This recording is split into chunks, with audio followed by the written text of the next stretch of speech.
Hello mga friendship, for today's video ay yung kadalasan kong ginagawa araw-araw dito sa hanap buhay at sa bahay.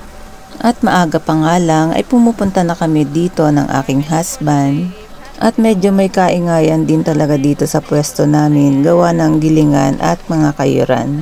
Lalong-lalo na kung magkakasabay ginagamit. Kaya madalas ay hindi talaga magkadinigan or kailangan mong lakasan ang iyong boses. Kaya mapapasign language ka na lang para mas magkaintindihan. Madalas ay bago mag 3:30 AM or pasadong 3:30 AM ay nagbubukas na ang store. At pagkabukas pa nga lang ay talagang busy na kami sa store. At umaabot ito siguro hanggang 7 to 8 AM, depende na sa araw. From Monday to Friday, at pag Sabado ay medyo busy the whole day.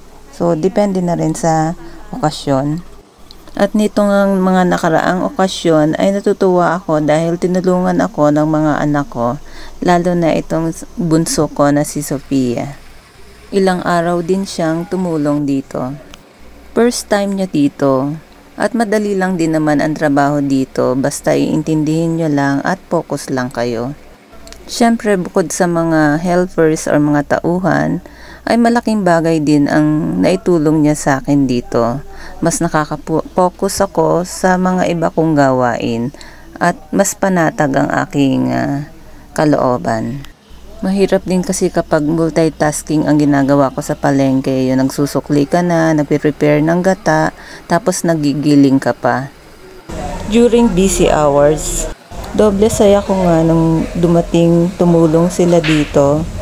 Bukod sa tinutulungan nila ako, ay gusto ko rin na may matutunan sila dito. Ma-experience nila dito kung ano yung ibang nangyayari dito. At pinag-pray ko rin talaga ito. Nabigyan ako ng sapat na tauhan nitong nagdaang okasyon. Before kasi or for the past years, ay talagang busy kami kapag ganitong okasyon. Pero sa ngayon, dahil sa napagtulong-tulungan namin ay kaya na namin dahil hindi na siya ganon karami kagaya ng dati.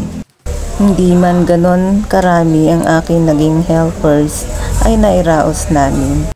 At kahit hindi na ganon kalaki ang kita ay nakapag-share naman ako sa aking mga kasama. At heto nga, kapag may time ako ay kinukontinue ko yung mga inaayos ko sa bodega, yung mga bagay-bagay doon kagaya nitong mga damit.